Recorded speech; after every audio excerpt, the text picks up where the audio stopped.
লেনদেন হচ্ছে।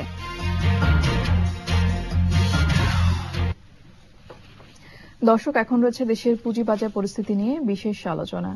আর এই আলোচনার জন্য আমাদের স্টুডিওতে রয়েছেন the institute of cost and management accounts of Bangladesh ICMAB এর প্রেসিডেন্ট মোহাম্মদ সেলিম। আর দর্শক, আপনারা আমাদের সাথে আলোচনায় যোগ দিতে পারেন ৮১৮৯৫১১ অথবা ৮৮১৯৫১২ নম্বরে ফোন করে। আপনাকে স্বাগত একুশে বিজনেসে। আপনাকে ধন্যবাদ। জি, আমরা পুঁজিবাজার পরিস্থিতি নিয়ে আজকে আলোচনা করব। তো প্রথমে আপনার মতে এখন বাংলাদেশের পুঁজিবাজার কি অবস্থায় রয়েছে? ধন্যবাদ।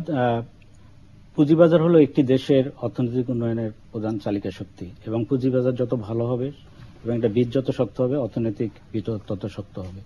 তো আমরা যেটা জানি যে বাংলাদেশের যে দুইটা পুঁজিবাজার ডিএসসি এবং সিএসসি, দুইটাই security exchange Bangladesh security exchange commission কর্তৃক নিয়ন্ত্রিত। এবং এটাকে যদি আমরা একটু পর্যালোচনা করি, তাহলে দেখা যায় যে বাংলাদেশের পুঁজিবাজার কিছু কিছু ইতিবাচক দিক আছে, যেটা আমি মনে করি। যেমন ধরেন যে ওয়ার্ল্ড ব্যাংকের যে একটা রিপোর্ট, যে ইনভেস্টর প্রোটেকশন রাইট, সেটা কিন্তু বাংলাদেশের যে পুঁজিবাজার, এটার অবস্থান কিন্তু 19তম, যেটা ইন্ডিয়াতে কিন্তু এটা আরো 38তম, পাকিস্তানে 25তম এবং শ্রীলঙ্কা 70তম। বাংলাদেশটা এগিয়ে আছে। এবং আরেকটা যেটা ইতিবাচক দিক হলো যে আপনার বিশেষ করে আমাদের যে CDBL এর মাধ্যমে যে ইলেকট্রনিক্স পদ্ধতিতে যে আপনার পুঁজিবাজার লেনদেন হয়, এটা খুবই ইতিবাচক। এবং আরেকটা ইতিবাচক দিক মানে রিসেন্টলি যেটা হলো, সেটা যে আপনার মালিকানার থেকে ব্যবস্থাপনাকে বিকেন্দ্রীকরণ যেটা হয়েছে, মানে ডিমিউচুয়ালাইজেশন অ্যাক্ট যেটা পাশ হলো। এবং এখানে কিন্তু পুঁজিবাজারের কিন্তু একটা বিশাল একটা মানে মৌলিক একটা পরিবর্তন আসছে। এবং এতে কিন্তু জনগণের প্লাস যারা বিনিয়োগকারী, তাদের কিন্তু আস্থা বৃদ্ধি পাবে।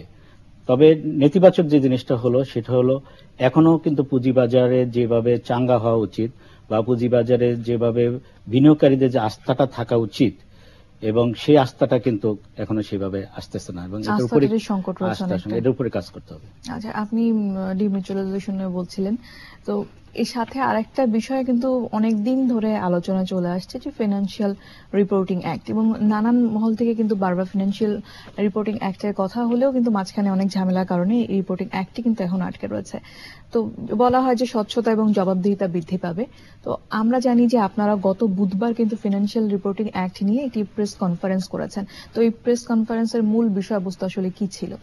আসলে একটু পিছনে যেতে হবে। আপনার যে জিনিসটা দিয়ে আমি আরম্ভ করেছিলাম, যে ডিমিউচুয়ালাইজেশন অ্যাক্ট, এর সাথে যদি আপনার ফাইন্যান্সিয়াল রিপোর্টিং অ্যাক্টটা যদি ইমপ্লিমেন্টেশন করা যায়, যেটা আমি বললাম যে এখনো কিন্তু জনগণের সেই বা বিনিয়োগের আস্থাটা আসে নাই। সুতরাং এই ফাইন্যান্সিয়াল রিপোর্টিং অ্যাক্টটা যদি আপনি ইমপ্লিমেন্ট করতে পারেন, তাহলে কিন্তু সেই আস্থাটা কিন্তু ফেরত আসবে। যে আস্থাটা কিভাবে গেল, আপনি যদি একটু পিছনের দিকে যদি আমরা যাই, এই আস্থাটা কিন্তু নট অনলি ইন বাংলাদেশ, এটা কিন্তু বিশ্বেই কিন্তু এই আস্থাটা বিনিয়োগের হারে ছিল সেই 2002 সালে। প্রথমে কিন্তু আমেরিকাতে কিন্তু এই পুঁজিবাজারে বিশাল একটা ধস হয়। এবং আপনি জানেন যে পুঁজিবাজারে যে ইনভেস্টররা যে ইনভেস্টমেন্ট করে, সেটা করে কিন্তু কিছু ডকুমেন্টের উপরে, ফাইন্যান্সিয়াল রিপোর্টিং এর উপরে। সেই ফাইন্যান্সিয়াল রিপোর্টিং এর উপরে ভিত্তি করে কিন্তু আপনি ডিসিশন নেবেন whether you will buy a share or not। এবং সেই ফাইন্যান্সিয়াল রিপোর্টিং যেটা হবে, অডিটররা কিন্তু এটাকে সার্টিফিকেশন করে। সুতরাং এখানে যদি অডিটরের সেই কাজটা যদি স্বচ্ছতা এবং জবাবদিহিতা যদি থাকে, এবং সেই অডিট রিপোর্টটা যদি আপনার যদি সত্য এবং ট্রু অ্যান্ড ফেয়ার ভিউতে করা হয়, তখন কিন্তু বিনিয়োগকারীরা সেখানে কিন্তু ক্ষতিগ্রস্ত হবে না। আমি যেটা দেখা গেছে, আমেরিকাতে 2002 সালে পুঁজিবাজার বিশাল একটা ধস হয়েছিল। সেখানে এনরন প্লাস ওয়ালকম, বিশাল অর্গানাইজেশন, যেগুলি one of the giant organisation, তারাই কিন্তু মালিকরা এই অডিটরদের সাথে একসাথে হয়ে কিন্তু ভিন্ন ধরনের মানে আপনার যে রিপোর্টিং যেটা করছে, সেটার মাধ্যমে জনগণ প্রতারিত হয়েছে। এবং সেখানে কিন্তু 5টা যে big audit firm in the world, যেমন আপনি ধরেন Arthur and Andersen, Ernst Young, তারপরে প্রাইস ওয়াটার হাউস, ডেলোয়েট, তারপরে আপনার KPMG, এদের মতো যারা জড়িত ছিল। তার আগে কি ছিল?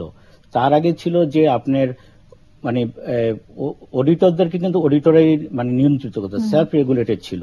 যেমন প্রফেশনাল ফার্মগুলি কিন্তু অডিট আপনার যে স্ট্যান্ডার্ড, সেটা কিন্তু প্রণয়ন করতো, অ্যাকাউন্টিং স্ট্যান্ডার্ড প্রণয়ন করতো। কিন্তু যখন এই জনগণের আস্থা যখন হারিয়ে ফেললো, মানে বিনিয়োগকারীদের আস্থা যখন হারিয়ে ফেললো, তখনই কিন্তু মানুষ প্রশ্ন আসছে যে wheel audit to the auditor, মানে অডিটরদেরকে কে অডিট করবে, সেই জিনিসটা কিন্তু আসছে। এবং অডিটরকে বলা হয় কিন্তু ওয়াচডগ। কিন্তু এখন যে প্রশ্নটা আছে, যেটা এফআরএ বা যেটা বলেন আমেরিকাতে যেটা করছে, সেটা হলো সার্ভেন্স অক্সলে অ্যাক্ট 2002, সেটাকে বলা হয় যে ওয়াচডগ অফ দ্য ওয়াচডগ।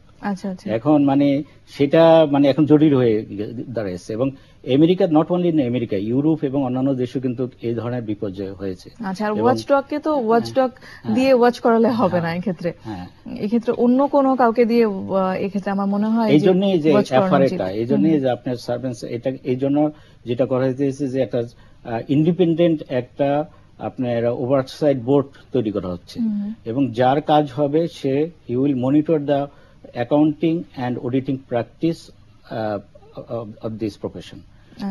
এবং যেটা আমেরিকাতে যেটা হলো, সেই আদলেই কিন্তু আপনি দেখেন যে বিশ্বের অন্যান্য জায়গায়, বিশেষ করে ইউকেতে যেটা হলো সেটা হলো এফআরসি, তারপরে অস্ট্রেলিয়াতে যেটা হলো সেটা হলো এফআরসি, তারপরে মরিশাস প্লাস আপনার নাইজেরিয়া, এসব জায়গায় কিন্তু অলরেডি এই এফআরসিটা হয়েছে। এবং এফআরসিটা হওয়ার ফলে এর ফলে কিন্তু ইনভেস্টর, যেটা পুঁজিবাজারের যেই আস্থাহীনতা, কারণ আপনার কখন মানুষ আস্থা মানে পুঁজিবাজারে ইনভেস্ট করে, মানুষ কিন্তু তার যে সেভিংস, সেই সেভিংস থেকে কিন্তু মানুষ ইনভেস্ট করে, এবং সবারই কিন্তু একটাই লক্ষ্য থাকে যে এটার উপরে তার একটা রিটার্ন আসবে। সবাই কিন্তু প্রফিটটাই চায়,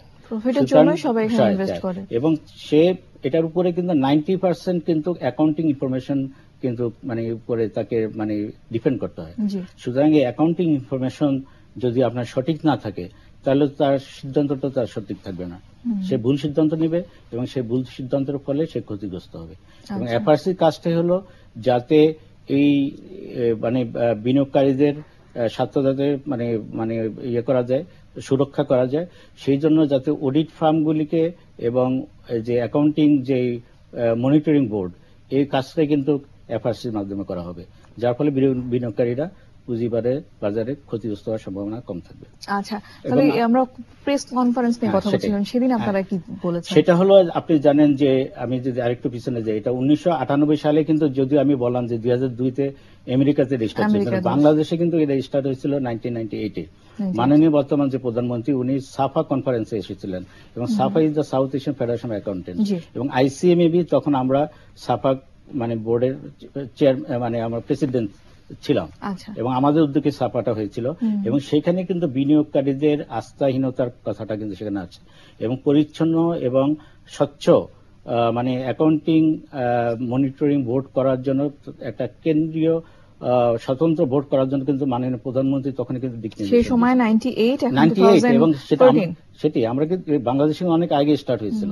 সেটা আমাদের যে মানে কন্ট্রিবিউশনটা, সেটা বলি যে 1999-এ আমরা একটা ড্রাফট একটা মনিটরিং বোর্ড করি, accounting and auditing standard board, এবং সেটা কিন্তু আমরা মাননীয় প্রধানমন্ত্রীর এই দিক নির্দেশনাকে রেফার করে আমরা বাণিজ্য মন্ত্রণালয়ে সেই মানে ড্রাফটটা জমা দিই, এবং সেটা হলো ইন্ডিপেন্ডেন্ট বোর্ড, জাস্ট লাইক মানে বর্তমানে যে এফআরসি, মানে সেই 99-এ। তারপরে কিন্তু এটা বাংলাদেশ সরকার এবং বিভিন্নভাবে আপনার ধরেন দাতা সংস্থা এবং বিশ্বের উদাহরণের বিশ্বের পরিবর্তিত পরিস্থিতির কারণে বাংলাদেশও রিয়েলাইজ করলো যে না, এফআরসি করার প্রয়োজন। সেই আলোকে কিন্তু আইসিএমইবি প্রথম থেকেই কিন্তু এফআরসির জন্য আমরা একসাথে কাজ করি সরকারের সাথে, এবং আইসিএমইবি বিভিন্ন সময় সরকারকে এই ব্যাপারে ওপিনিয়ন দেয়, এবং সেভাবে দিয়ে একটা ফাইনাল স্টেজে এসে 2008 সালে তত্ত্বাবধায়ক সরকার আমলে কিন্তু একটা অধ্যাদেশ হয়। আচ্ছা, কেন এত দীর্ঘসূত্রিতা, এত সময়টা কেন লাগলো? আমরা এই বিষয়গুলো নিয়ে আরো শুনবো, তার আগে একটা ছোট্ট বিরতি নিয়ে আসছি। দর্শক, এবারে নিচ্ছে একটা বিরতি, ফিরে আসবো একটু পরে, আমাদের সঙ্গেই থাকুন।